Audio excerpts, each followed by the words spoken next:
어떤 대통령도 할 수 없는 일인데 감히 제가 어떻게 그런 말을 한다는 것입니까? 이치에 닿지 않는 말을 가지고 사람을 이렇게 모략해서는 안 됩니다.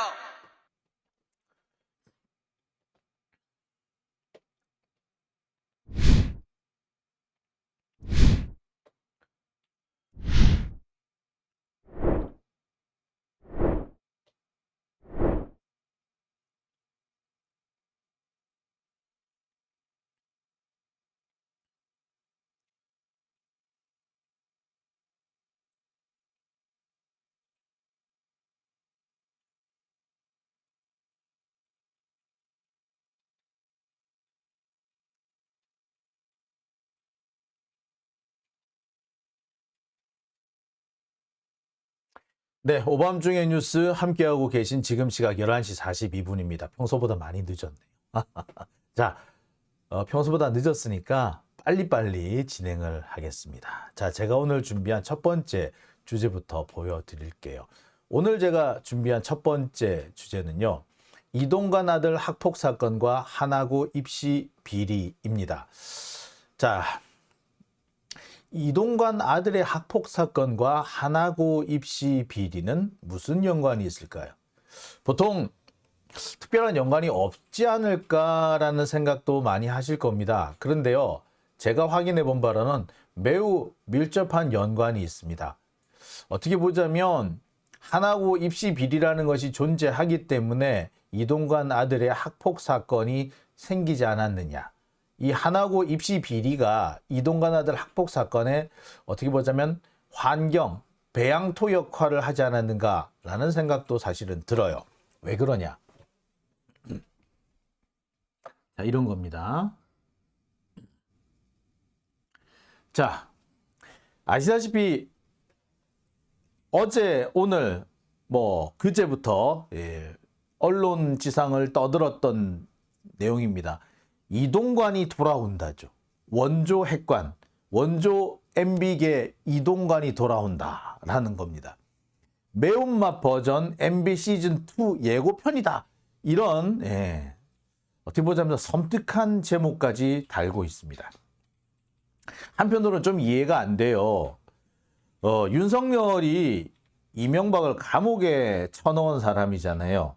한동훈이 이명박을 감옥에 보냈던 사람입니다. 우리는 설마 이명박을 감옥까지 보낼 수 있을까라고 생각을 했는데 감옥까지 보내버렸죠. 그리고 우리가 전혀 알지 못했던 이른바 변호사비 대납 사건까지 끌어내오는 데까지 성공합니다. 놀랄 정도였죠. 그랬던 윤석열이, 그랬던 한동훈이 다시 이번에 이명박의 사람들, MB계의 사람들을 모두 업고 돌아온 겁니다. 사실 윤핵관 중에 한 사람이라고 하는 권성동 역시도 원래로 치자면 MB계 인물이죠. 친 MB계죠.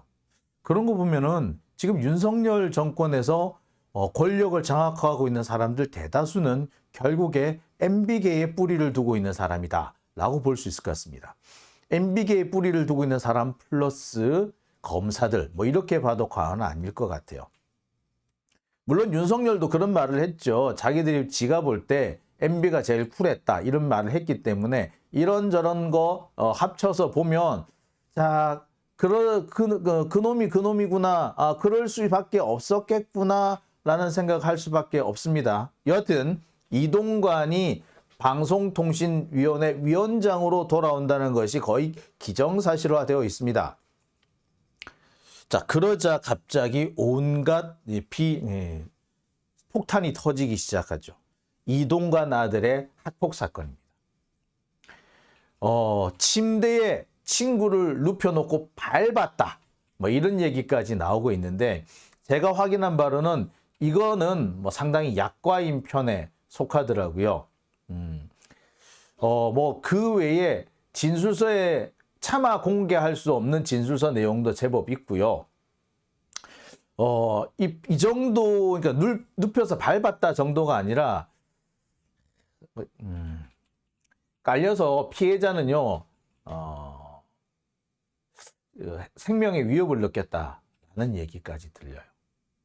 그런데도 불구하고 학폭위는 열리지 않았고, 학폭이 열리지 않고 전학을 간 뒤에 아무 문제 없이 명문대학에 진학을 했다는 겁니다. 이게 이동관 아들 학폭 사건의 대체적인 흐름입니다.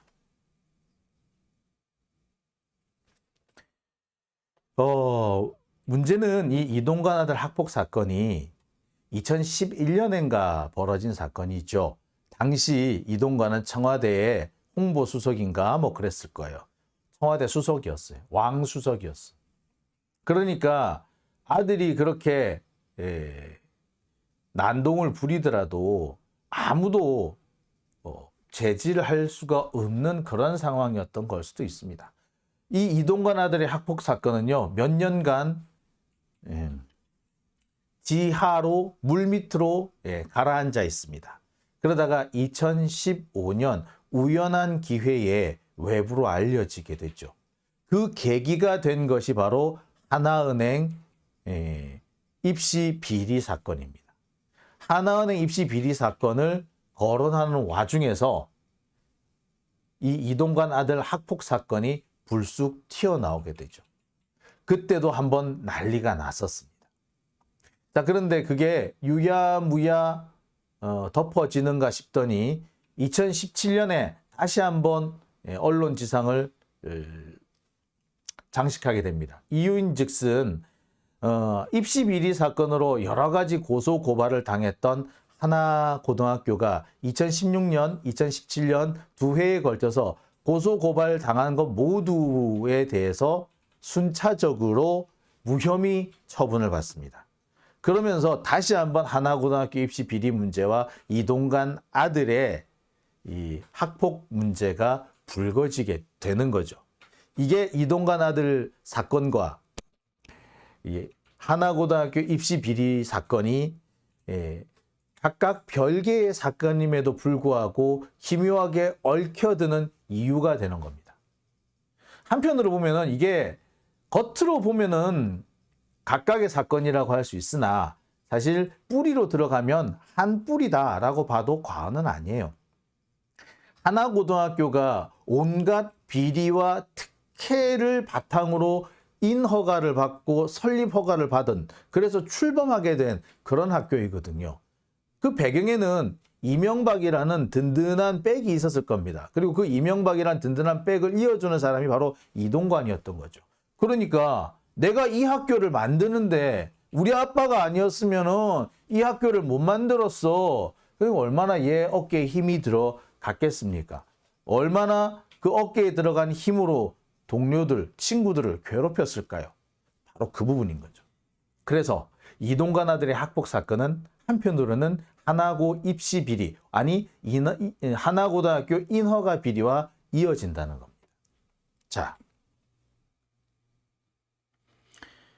하나고 그러면 입시 비리라는 게 뭐냐?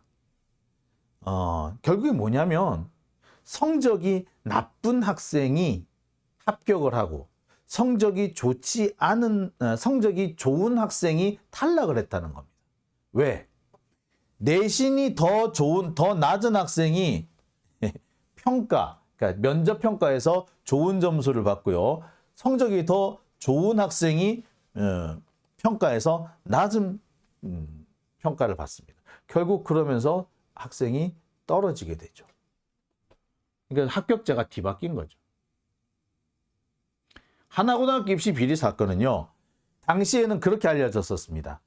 하나고등학교 입학생들의 남녀 성비를 조정한다는 이유로 후순위 성적이 낮은 학생들을 합격시킨 사건으로 알려져 있습니다. 그러니까 지금 같은 경우에는 성적 순대로 하면요, 여학생들이 월등히 많대요. 그러니까 이 비율을 대략 50대 50 수준으로 맞추려다 보니까 남학생들의 성적을 좀 올려야 했고, 남학생들의 성적을 올리다 보니 성적이 더 좋았던 여학생들이 떨어지게 되는 겁니다. 이거 상당히 이게 심각한 문제로 이어졌을 수도 있었어요. 근데 참 세상 많이 바뀌었다, 그죠? 제가 학교를 다닐 때는요, 당연히 남학생들의 성적이 우수했어요. 그래서 성적대로 뽑으면 남학생들이 90%를 차지했거든요. 그래서 그러면 안 된다라고 해서 적어도 여학생을 30% 이상 뽑아야 된다라고 할 정도였습니다. 그때 나온 얘기가 아니 성적 뛰어난 남학생이 떨어진다고 학부모들이 항의하고 그랬거든요. 근데 야 세상이 이렇게 변했네. 여학생들이 성적이 요즘 더 좋대요. 야 놀랍네.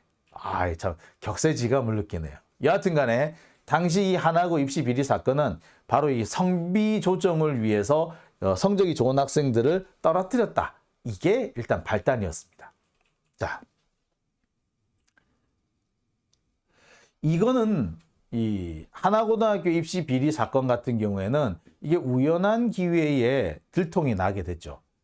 이게 제가 알기로는 그래요. 이 무렵에 또 뭐가 또 터졌느냐면은 동아일보 사장 딸의 동아일보 그 오너 일가 손녀라고 해야 되나요? 동아일보 사장 딸이라고 해야 되나? 하여튼 간에 이 동아일보 그쪽 집안의 딸내미 하나가 하나고등학교에 입학을 했는데 이때 이게 정상적인 입학이냐를 놓고 논란이 벌어지기 시작합니다.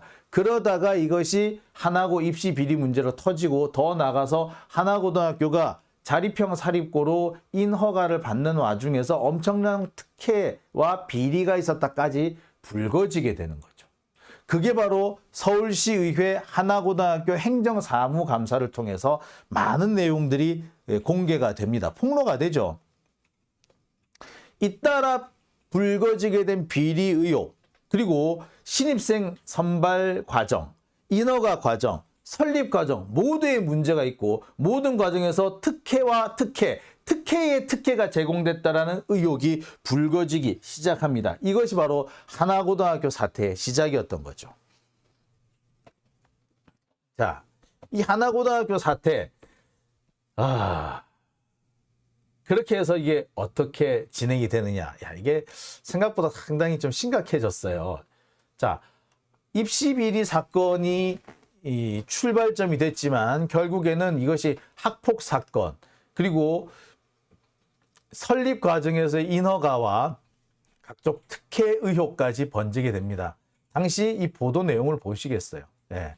장학금 특혜, 50년 임대 특혜, 그러니까 하나고가 들어가 있는 그 땅이요 서울시 땅이었던 모양이에요. 그런데 이 서울시 땅을 임대를 해서 저기 학교를 지었으니까 임대료를 내야 될 거 아니에요.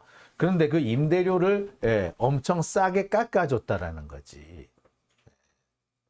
자, 출발부터 온갖 특혜를 안고 출발한 거죠. 어떻게 사립고등학교가 이렇게 특혜를 받고 출발할 수 있었을까? 이해가 안 가죠. 여러분 아시는 분들은 아실 수도 있는데요. 요즘은요 사립고등학교 허가를 안 내줍니다. 왜? 공립고등학교가 충분히 많은데 굳이 사립고등학교를 설립할 이유가 없는 거죠. 그래서 웬만하면 사립고등학교 설립을 인정을 안 해줘요. 그런데 이명박 때 뭐 자립형 사립고니, 자율형 사립고니 뭐 이런 게 막 부각되면서 이렇게 자립형 사립고가 되기 위해서 돈을 많이 투자한 곳은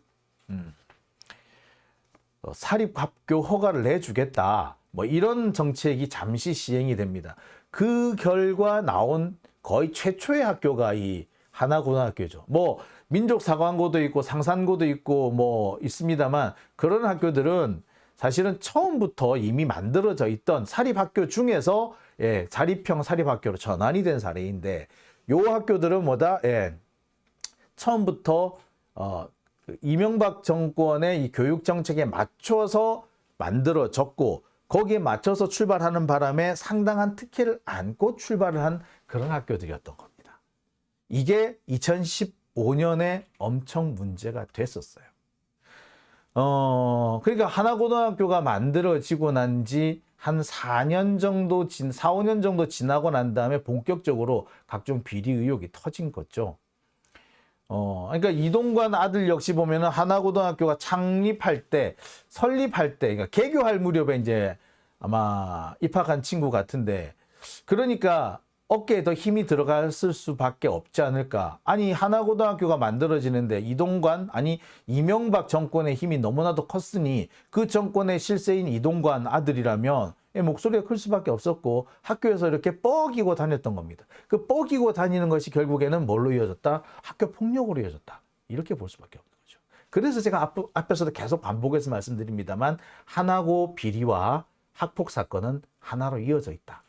뿌리로 따지면 한 뿌리다. 라는 거죠. 자, 당시 그러면 이 하나고에 대한 서울시 의회의 행정사무감사 그 당시 장면을 좀 보시고 출발하겠습니다.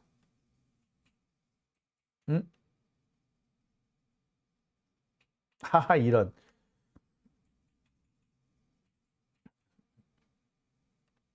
네, 다시 하겠습니다. 그러면 지금 우리 전경훈 선생님께서도 이 입학전형위원을 하신 적이 있으시겠네요? 네. 네. 몇 차례 매년 하십니까? 아니면은 뭐 매년은 안 했었고 한 서너 번 정도 했던 것 같아요. 서너 번? 주로 초기에? 예, 초기에 하고 작년에도 했었습니다. 네. 아까 제가 우리 팀장님을 대상으로 질의하시고 답변하신 거 다 들었죠? 네, 네. 제가 아까 남녀 비율을 말씀드렸는데 어떻게 생각하십니까? 제대로 대답하세요. 네. 네, 기숙사 수용 문제도 있고 해서 남녀 문제를 고려하지 않을 수는 없습니다. 네. 기숙사가 그 시설이 남녀가 뭐 이렇게 사용하는 이 뭐 어떤 그 특성상 수용 인원이 중요하다. 그렇기 때문에 뭐 그런 비율이 나왔다 이런 말씀입니까? 예, 예. 이게 말이 안 되잖아요. 어떤 학교에 입학한다 하면 당연히 그 전형 요강에서 내세운 기준에 따라서 성적을 산출하고 그 성적에 따라서 남녀 상관없이 상위자부터 그 선출하는 그 인원수까지 이렇게 순차적으로 하는 것이 맞지요. 그것이 남자가 많든 여자가 많든. 근데 그 학교의 시설이 남녀 비율이 뭐 이렇게 그 시설 때문에 그렇게 했다고 하는 건 상식적으로 납득이 되지 않습니다. 어떻게 생각합니까? 예. 근데 당시에는 이제 남녀 인원도 고려를. 네. 자, 좋습니다. 그렇게 남녀를 비슷한 비율로 선발한다고 하면은 입시 요강이라고 그럽니까? 입학 요강이라고 그럽니까? 이렇게 학생들을 뽑겠다라고 하는 그런 학교에서의 여러 가지 논의 과정을 통해서 결정된 그런 것에 기초해서 해야 되지요. 네. 근데 제가 봤을 때는 그런 거에 이 남녀 비율에 대한 것은 전혀 나와 있지 않아요. 그런데 시설 문제 때문에 예를 들면 화장실 같은 거 이런 것 때문에 남녀 비율을 맞췄다? 본의원으로서는 도저히 상식적으로 이해가 되지 않습니다. 자, 본의원이 생각할 때는 특별히 조작하지 않고서는 이렇게 나올 수가 없고, 그래서 저는 그 입학 전형위원회에 또는 위원들에게 학교의 책임자분들이 어떤 요구를 하지 않았을까. 예를 들면 아까 말씀하셨듯이 시설 문제 때문에 남녀 비율을 좀 조정해라. 실제로 그런 요구를 받았습니까? 예, 조정하라고는 얘기 들었습니다. 자, 분명히 말씀하셨습니다. 입학 요강에도 남녀 비율에 대한 공고가 없었습니다. 그리고 그거 자체가 불법입니다. 남녀가 동등하게 공정한 기준에 의해서 서류와 면접 점수에 기초해서 1등부터 200명을 뽑는다면 200등까지 그것에 기초해서 남녀 비율과 상관없이 하는 게 상식이고 옳은 일입니다. 그러나 본의원이 아까 말씀드렸다시피 남녀 비율이 이렇게 비슷하게 나오는 것은 뭔가 조작의 의혹이 짙다. 그리고 그것에 대해서 전형위원으로 참석한 우리 전경원 선생님으로부터 그런 지시가 있었다는 증언을 끌어냈습니다. 상당히 중요한 대목입니다.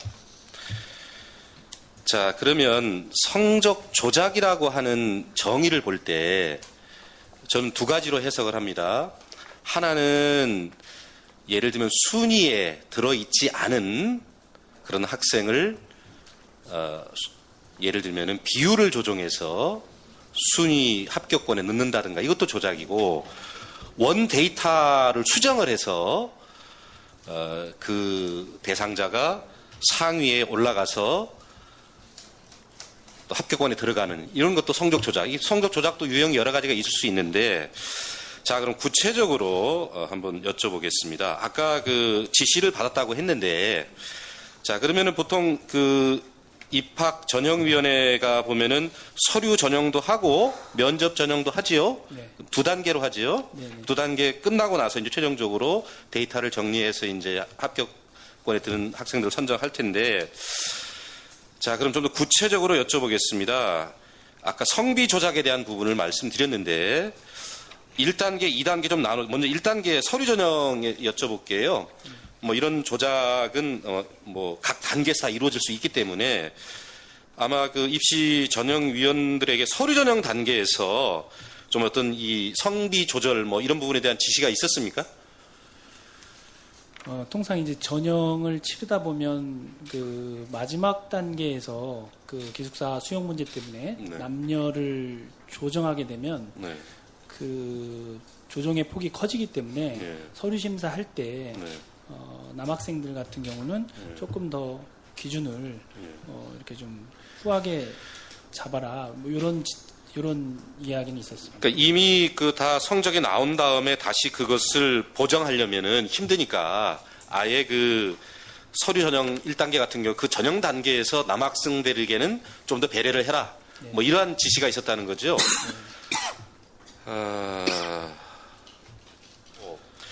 그다음에 또 2단계가 이제 면접 전형이 있죠. 면접 전형 때는 어땠습니까?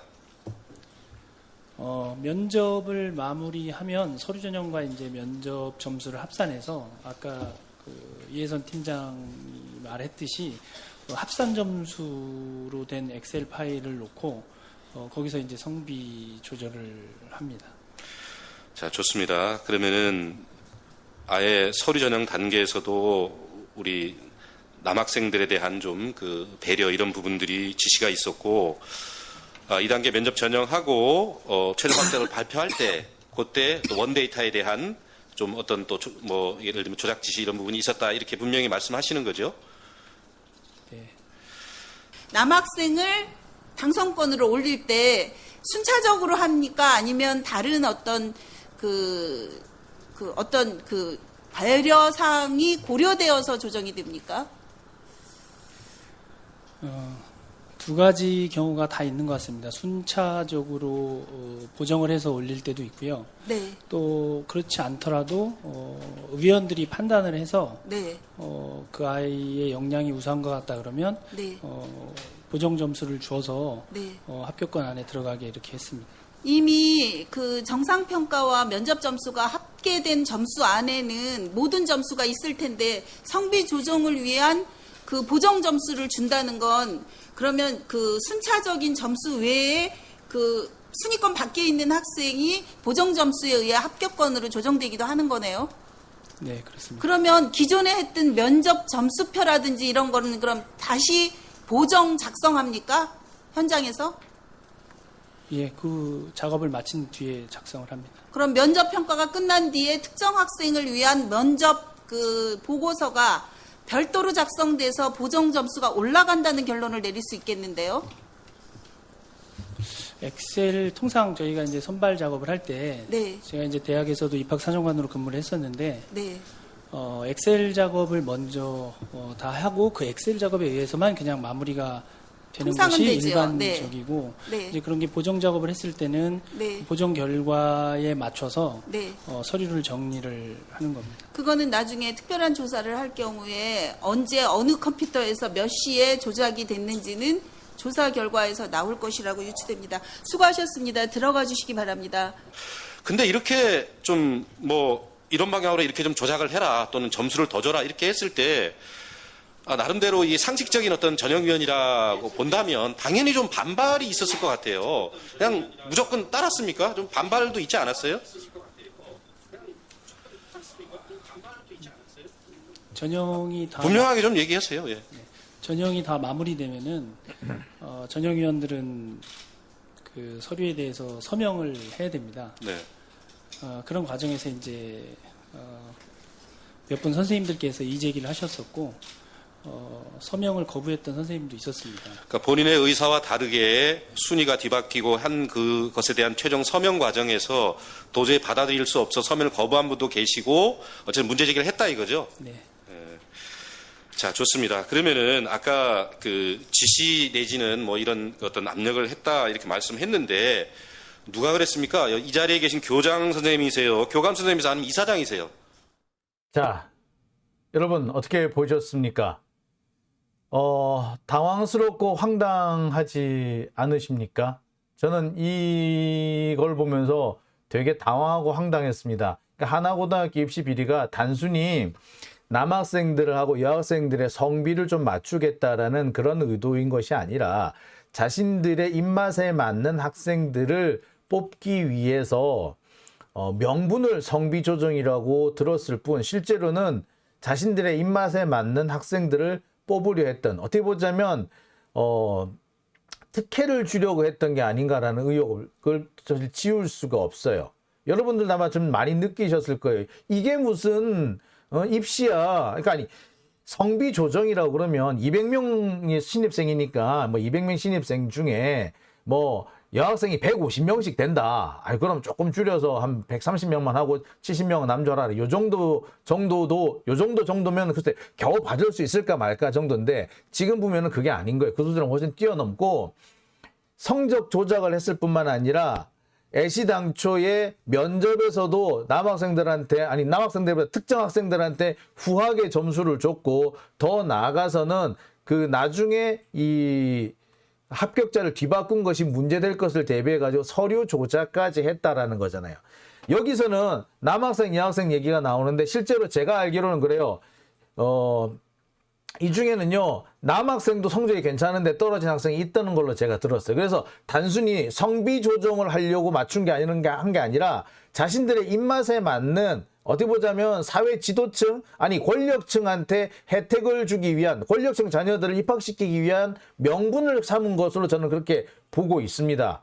여하튼 이게 하나고등학교 입시 비리 사건이었습니다. 그리고 방금 보셨듯이 하나고등학교 입시 비리 부분을 너무나도 잘 설명해 주신 분이 계시죠. 그분이 바로 전경원 선생님이시죠. 전경원 선생님.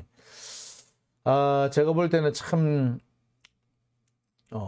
저런 결정을 내리기 힘들었을 거예요. 그러니까 자기가 봉직하고 있는 학교인데 그 봉직하고 있는 학교에 대한 비리를 공개한다는 것은 그 학교에 가서 왕따를 당할 수 있고 더 잘못되면은 해고를 당할 수도 있는 그런 상황입니다. 그런 상황을 어떻게 보자면 무릅쓰고 저 자리에 나와서 증언을 해준 거죠. 상당히 용기가 있는 분이십니다. 자, 그런데 문제는 이렇게 용기 있는 내부 고발자가 있었는데 그러면 이것이 나중에는 어떻게 되었느냐?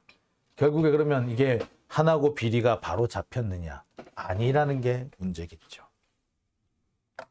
여러분 지금 보고 계십니까? 이 사진은요. 서울시 감사가 끝나고 난 뒤 하나고에서 벌어진 일입니다. 전경원 선생님을 내쫓으라는 그런 학부모들의 침묵 시위가 여기서 벌어지고 있는 그런 모습들이에요. 참 참혹하죠. 검찰 수사는요, 2년 정도 진행이 됐는데 결과적으로 모두 무혐의 처분을 받았습니다. 그리고 공익 제보자인 전경원 선생님만 피해를 보게 됐죠. 학교로부터 쫓겨났습니다. 그리고 오랫동안 고통을 당해야 했죠. 언론에서 숱하게 비판했지만 이것은 바로 잡히지 않았습니다. 이게 2017년 무렵이에요. 그러니까 2015년부터 시작된 사건인데 2016년에 조금씩 무혐의 결정 나고 2017년 초에 또 무혐의 결정이 나면서 결국에 모든 문제가 다 덮여지고 말았습니다. 사건을 증언을 해준, 학교의 비리를 증언해준 이 내부 고발자였던 전경원 선생님만이 문제가 됐죠. 그 학교 선생님만 오히려 학교에서 쫓겨났습니다. 아까 제가 잠시 말씀을 드리다 말았습니다만 동아일보 사주 일가의 자녀 합격 문제도 있었죠. 그 당시에 이 동아일보 사주 일가 자녀라 함은 딸이었어요. 여학생이었습니다. 그러니까 아까 보세요. 제가 성비 조정을 한다. 그래서 여학생은 조금 떨어뜨리고 남학생은 조금 더 붙이고 이런 정도라고 알고 있는데 그렇게 알려져 있으나 그러려면 이런 여학생이 합격하는 건 좀 이상하지 않나요? 자, 그렇죠. 예. 즉 성비 조정을 하기 위해서 누구는 떨어뜨리고 누구는 합격시켰다가 아니고 실제로는 권력층 자제들을 합격시키기 위한 명분을 삼았을 뿐입니다. 얘를 보면 알지. 얘 딸이거든. 여학생이거든. 이게 가능했던 것은요. 김승효 하나금융회장의 전행이 있었기 때문에 가능한 겁니다. 이 김승효는요. 청계재단, 이명박이 만든 청계재단의 이사였고요. 또 고려대 출신입니다. 야, 이거 고려대 마피아네. 자, 이렇게 한번 잘못 들어간 하나고등학교. 자, 시작부터가 잘못인 거지. 그러니까 이명박이 자기하고 가까운 사람, 자기 동문, 뭐 자기 친구, 아니면 자신과 지인 이런 사람들한테 특혜를 주기 위해서 학교 하나 만들어주고 거기에 내 신복 아들 학교 들여보내주고 걔가 뭐 학교 다니면서 어깨 좀 힘 좀 주고 다녔는데 뭐 그러다 보니까 애들 좀 주패기도 하고 그 뭐가 문제야? 애 전학시키면 되지 뭐 라는 식으로 문제가 풀렸던 사건인 거죠. 이게 하나고등학교 비리의 전말입니다.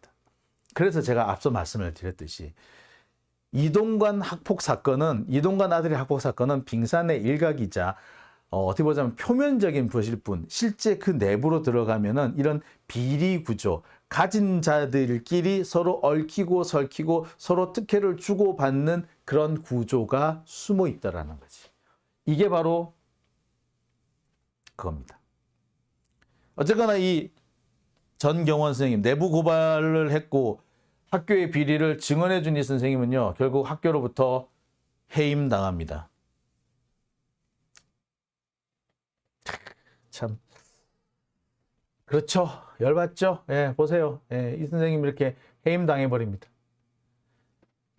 진짜 처벌을 받아야 될 하나은행, 하나고등학교 재단 또는 하나고등학교의 이사장, 김승유를 비롯해서 이런 사람들은 아무도 처벌받지 않고 비리가 있다라고 한 용기 있게 내부 고발한 선생님만 피해를 보는 이런 황당무계한 사건이 대한민국에서 벌어졌습니다.